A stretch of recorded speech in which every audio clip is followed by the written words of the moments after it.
Well, welcome back to the morning show here on Arise News. Thank you for sticking with us. A bill to repeal the Violence Against Persons Prohibition Act of 2015, a law designed to curb gender-based violence in Nigeria, has advanced to the second reading in the Senate.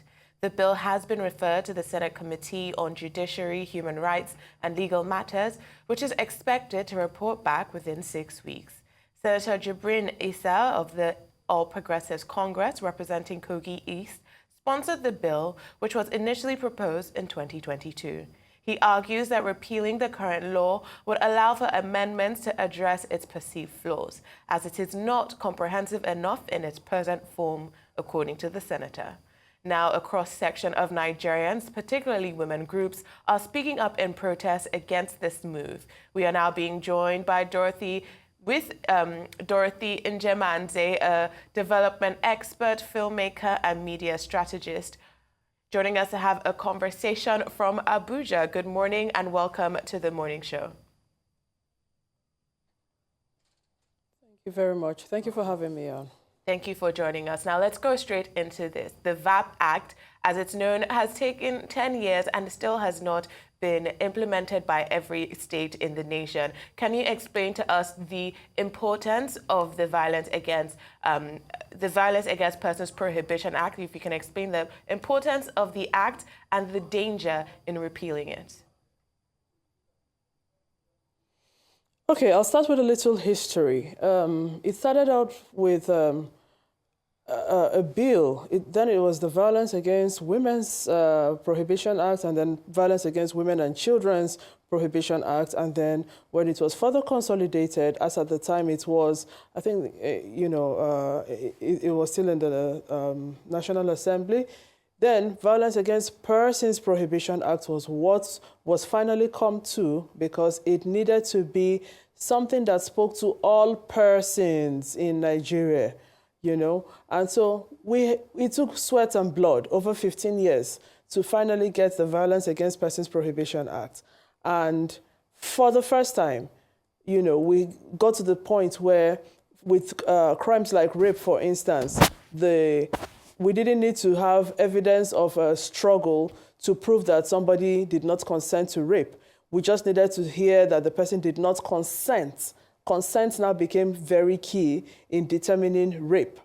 So we had that was a lot of progress considering where we came from. There was finally a legislation that recognized that different people, persons could be raped, females and males, and the dynamics of penetration and the need for consent for it to be seen to be a fun activity to whoever the receiver is, and all of that.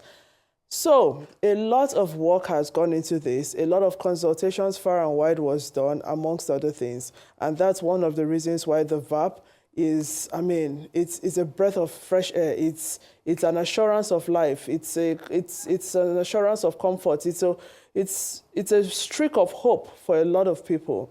Now, when it comes to the issue of repeal, considering what it took for the number of states thus far to domesticate the VAPP in their states, and in Imo State, for instance, a lot of mischievous groups of people came up with all sorts of reasons why the Violence Against Persons Prohibition Act, should not see the light of day. So if we have a situation where where what exists now is repealed, my question would be, how does it trickle down to all the states who have leaned on the strength of the existing 2015 VAPP? What else is going to happen? How much more advocacy needs to be done, amongst other things? What's the situation of the VAPP? Is there room for improvements or some amendments to be made? Absolutely. And so we would rather that when the senator decided, there's need for work to be done on the VAPP, consultations should have been done with stakeholders, including women, as human beings, as persons, to know how the VAPP has fared so far, what the gaps are, and what needs to be plugged. That has not been done. Some group of men have sat somewhere and made recommendations and said, we feel you need this, we feel you need this. And I find it funny that I'm still looking for the part of the VAPP that speaks to dangerous sex offenders. That has been nicked off, and some lives seem to be given more value than other ones now with the new proposed VAPP. So there's a lot of work that needs to be done, with assessing protection orders, the different support that victims or survivors can access. There's a lot of work that needs to be done. But I can tell you authoritatively that any of the work to be done on such a thing that has huge impact on the lives of women, children, and other groups of vulnerable persons without due consultation, extensive consultation with them, is something going amiss. So as women's rights groups, we massively, emphatically call for an amendment of the existing VAPP. There's a whole lot of mistrust for politicians, especially the ones in the National Assembly. And so we don't believe that if, a process of repeal, I don't know, whatever the process is going to be, we don't believe that if the process of repeal was supposed to happen, everything that is supposedly proposed is going to make it to the final thing. So let's have a process that carries everybody along so that everybody understands what the issues at stake are and what actually needs to be tweaked with the current VAPP.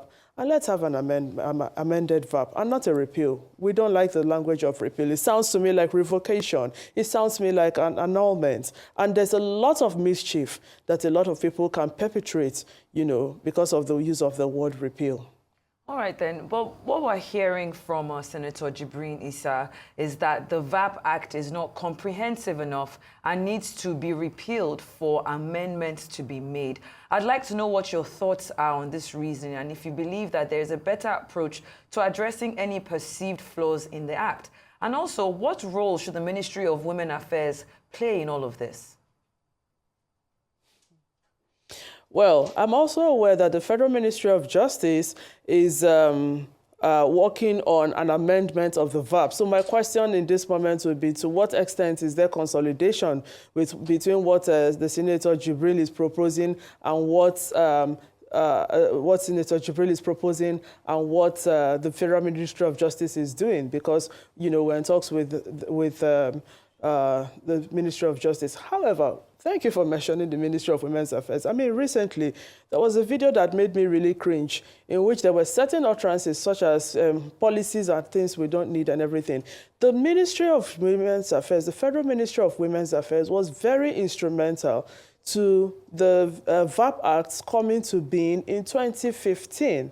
And so going forward, the different amendments that need to be made on the VAPP Act, the fact that even the VAPP Act itself, the lapses in the VAPP Act are not, it doesn't capture all kinds of violence, to the extent that the Gender and Equal Opportunities Bill captures. But let's assume, okay, some people would rather that women, look for how to bridge the existing gaps by themselves. Fine. Now, focusing on the Violence Against Persons Prohibition Act, the Federal Ministry of Women's Affairs should be a pioneer in ensuring that, there's an amendment and not a repeal, particularly because of the amount of mischief that is capable of going on, at these different state levels and several other places, if the word repeal comes to play.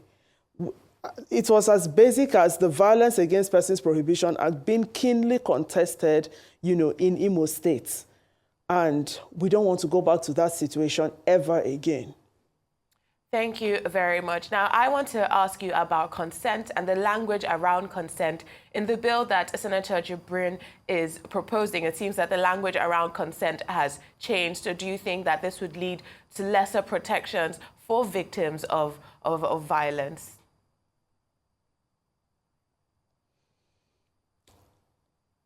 The dynamics to consent, I don't know that the language of consent has changed per se. What I would say to consent is that those who do not consent do not consent. Those who consent do consent. Senator Jibrin's ideologies, to what extent do they tie with what is realistic? That is something that we are calling at this point in time for everybody to come to the table and discuss what consent means to them or what he thinks consent should be to us. The VAPP Act as was, was fair with regards to consent. It was fair with regards to consent. The VAPP Act as it was fair with regards to consent. Are there certain things that have been proposed in this new bill? Yes. It looks like some fines that were proposed have been increased, while some parts like recognition of the dangerous sex offenders have been taken out. So for that reason, there's need for us to critically look at what needs to be done and then actually have key stakeholders that are directly affected be part of this process. I am a survivor of violence. I work daily with survivors of violence across all ages, and there's nothing about us without us. That's our strong language. So coming back to the table with women as persons who are impacted by this said bill is something that we need to critically review, because while we celebrated the VAPP, there were lapses.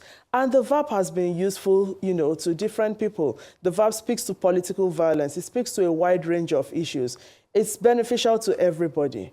But we need to get to that point where we have those critical discussions to make sure that we're putting the best foot forward and we're doing an amendment and not using any technicalities of saying maybe a repeal before this. No. Well, we're already seeing protests from women's groups against the Senate's move to repeal the VAPP Act. But I'd like you to speak directly to, if it were to be repealed, what you foresee as the immediate and long-term consequences for victims of gender-based violence in Nigeria, especially for when we look at gender rights and the legal protections available to women and other vulnerable groups in Nigeria. If you could just speak to the heart of this so that the persons trying to repeal the act can maybe understand what a survivor just like yourself has been through and how that VAPP Act has actually helped you. Well, my concern would be how this said repeal would impact existing court judgments that have come to as a result of the VAPP. That would be the first one. Then we are in different processes of holding different persons accountable to institute different systems in line with the VAPP. And so that's why I say we should be working towards strengthening the existing one. Let's not forget the dynamics that played out in Imo, for instance, which I spoke to, where the VAPP Act was commonly called abortion law, just to discredit it. So I can imagine what the people who pushed that wrong and harmful narrative are going to do with such things as we said it, it has been repealed. That shows that there was substance to what we were speaking to. The only reason the VAPP needs to be spoken to in this moment is because the fines that were recommended back then, inflation has made those fines look like child's play, amongst other things. There were a lot of things that were recommended in times past. We have had an opportunity to test the VAPP. And from experience, we know where the gaps are. So all we're calling on is increase consultations so that we amend the VAPP to ensure that the VAPP works effectively in current-day Nigeria for every person in Nigeria. Well, thank you very much for your time this morning and your insight on the VAPP Act. We really appreciate it.